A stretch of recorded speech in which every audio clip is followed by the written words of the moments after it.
अस्सलामु अलैकुम रहमतुल्लाहि व बरकातुहू। गुस्ल करते हुए ये 4 बड़ी गलतियाँ कि जिनकी वजह से गुस्ल नहीं होता। अक्सर लोग ऐसे हैं कि वो इन गलतियों को जानते ही नहीं हैं। याद रखिएगा कि अगर आप गुस्ल करते हुए इन 4 गलतियों में से कोई एक गलती भी करते हैं तो आपका गुस्ल नहीं होगा, आपको तहारत हासिल नहीं होगी। यानी जिस तरह आप पहले नापाक थे, आप घंटों भी शावर के नीचे खड़े रहें तो आप पाक नहीं होंगे, आपको तहारत हासिल नहीं होगी। और तहारत ये नमाज की कुंजी है, नमाज के लिए ज़रूरी है। अगर आपकी तहारत ही दुरुस्त नहीं होगी तो आपकी नमाज भी दुरुस्त नहीं हो सकती। नमाज के दुरुस्त होने के लिए आपकी तहारत का दुरुस्त होना ये ज़रूरी है, लाजमी है। अब वो 4 गलतियाँ कौन सी हैं और कुछ गलतफहमियाँ जो अक्सर लोग गुस्ल के दौरान करते हैं, आइए आज की इस वीडियो में इस हवाले से हम जानते हैं। अगर आप पहली मरतबा हमारे चैनल पर आए हैं तो जल्दी से हमारे चैनल को सब्सक्राइब फरमा लें, बेल आइकन को ज़रूर प्रेस कीजिएगा ताकि हमारी हर आने वाली नई वीडियो का नोटिफिकेशन बर वक्त आपको मिल सके और आप उससे फ़ायदा हासिल कर सकें। वो गलतियाँ कौन सी हैं और गलतफहमियाँ जो गुस्ल में की जाती हैं वो कौन सी हैं, उनके जानने से पहले ज़रा हम गुस्ल के फ़राइज़ और गुस्ल करने का जो सुन्नत तरीका है वो ज़रा हम जान लेते हैं। तो याद रखिएगा, गुस्ल के 3 फ़राइज़ हैं। नंबर 1 पर कुल्ली करना यानी हलक की जड़ तक पानी पहुंचाना, नंबर 2 पर नाक की नरम हड्डी तक पानी चढ़ाना और नंबर 3 पर अपने सर से लेकर पाँव तक पूरे जिस्म पर एक मरतबा पानी बहाना, इस तरह कि जिस्म का कोई भी हिस्सा एक बाल के बराबर भी खुश्क ना रहे। ये गुस्ल के 3 फ़राइज़ हैं। अब गुस्ल करने का सुन्नत तरीका क्या है, मैं मुख्तसर अर्ज़ कर देता हूँ। देखिए, गुस्ल करने का सुन्नत तरीका ये है कि सबसे पहले आप अपने हाथ धो लें और उसके बाद जो है वो इस्तिंजा कर लें। यानी जिस्म पर कोई निजासत वगैरह लगी है तो आप उसको धो लें ताकि उसकी वजह से जिस्म का कोई दूसरा हिस्सा जो है वो आलूदा ना हो।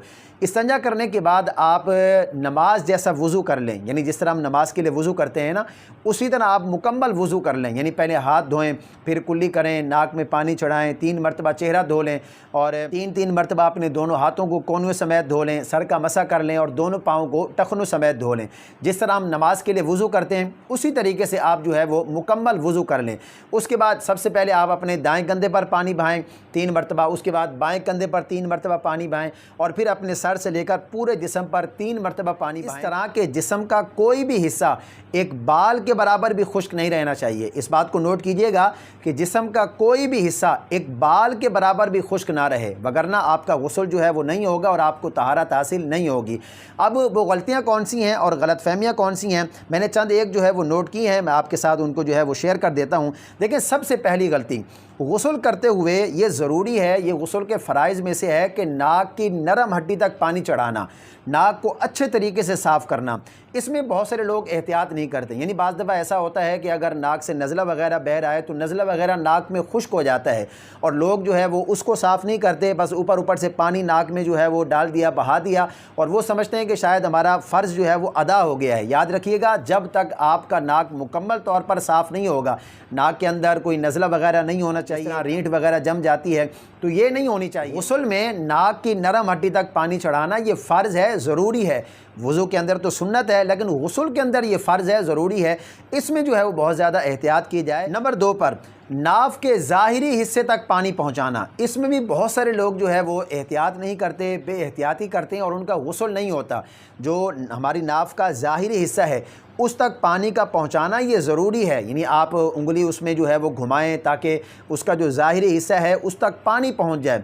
बाज़ दफ़ा क्या होता है, बाज़ लोगों की चर्बी जो है वो पेट की ज़्यादा होती है और नाफ जो है वो छुप जाती है, तो वो इस बारे में एहतियात करते नहीं हैं और नाफ का जो ज़ाहिरी हिस्सा है वो खुश्क रह जाता है और इस सूरत में उनका गुस्ल नहीं होता।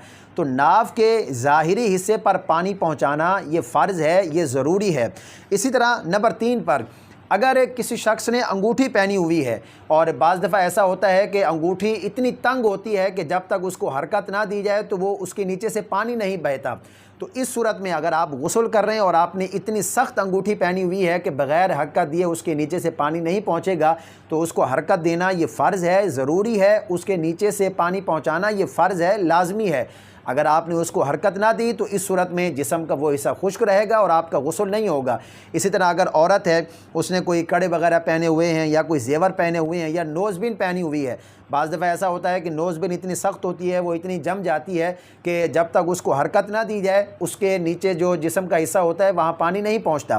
तो इस मामले में भी मर्दों को भी एहतियात करनी चाहिए। अगर उन्होंने कोई अंगूठी वगैरह पहनी हुई है तो उसको हरकत दें औरतों ने कोई जेवर वगैरह, कोई कड़े वगैरह, या उन्होंने अंगूठी पहनी है या नोज़बिन पहनी हुई है, तो उसको भी गुस्ल के दौरान हरकत ज़रूर दें ताकि उसके नीचे जो जिस्म का हिस्सा है उस तक पानी पहुँच जाए और आपका गुस्ल मुकम्मल हो जाए।